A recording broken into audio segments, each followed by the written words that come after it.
Hi, my name's Julie Leddy. I'm a support planner with self-directed support. It's a relatively new service, well, been going about 4 years.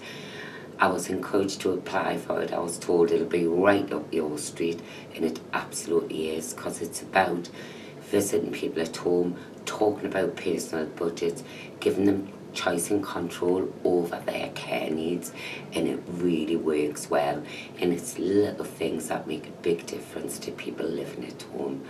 I was the person that nominated Julie, and the reason I nominated Julie was because for this award, for Coaching Award, was because to me coaching is all about getting the best out of people. And Julie achieves that. She achieves that tremendously because she's a role model, because she's an inspiration. And we often, the organisation and my colleagues, will link new starters, students up with Julie, spend some time with her to see how that works. One of Julie's major strengths is that she retains her compassion, she retains her values. She's worked in the organisation for a long time, but that still comes through as one of her major strengths, and that shines through. And the feedback I get from students and new starters, as far as spending time with Julie, is tremendously positive and inspiring. I'm thrilled to be nominated for the award. I feel it'll raise the profile for self-directed support and support planners, and more people will hear about it and be able to have the choice and control they need over the care.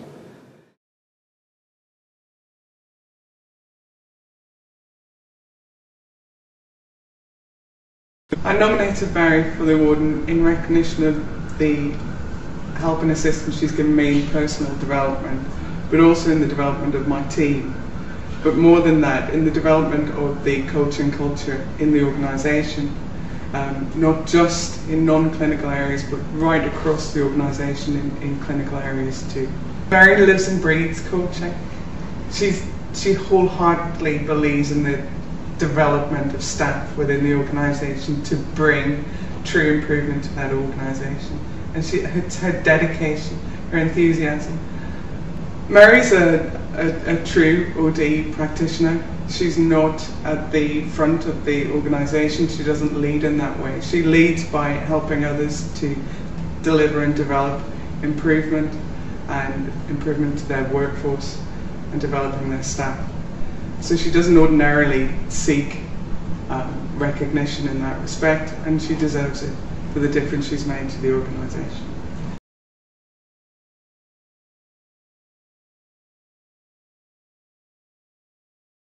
Within the last 2 years, I've facilitated the Trust Leadership and Management Development course, and over those 2 years I've had the great privilege of mentoring many staff, including domestic staff, clinical staff, consultant psychiatrists and junior doctors.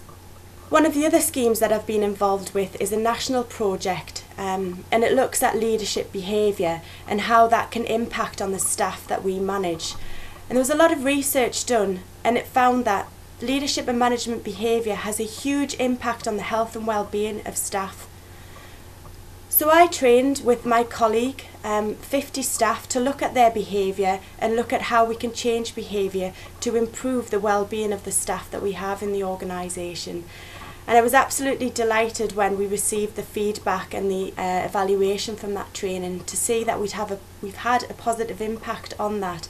Since then, sickness absence has reduced, engagement has enhanced, and also disciplinaries and grievances have come down. I know how much she cares, and I see how she influences other people in order to reflect and to think differently, and also to believe. And let's face it, at this particular point in our history, we need people who can radiate that sense of belief, that sense of being able to manage and to be able to do things differently. I am absolutely delighted and honoured to be a finalist for this award, but to be honest, the most important thing for me is that I've made a difference, and that difference has helped contribute to patient care.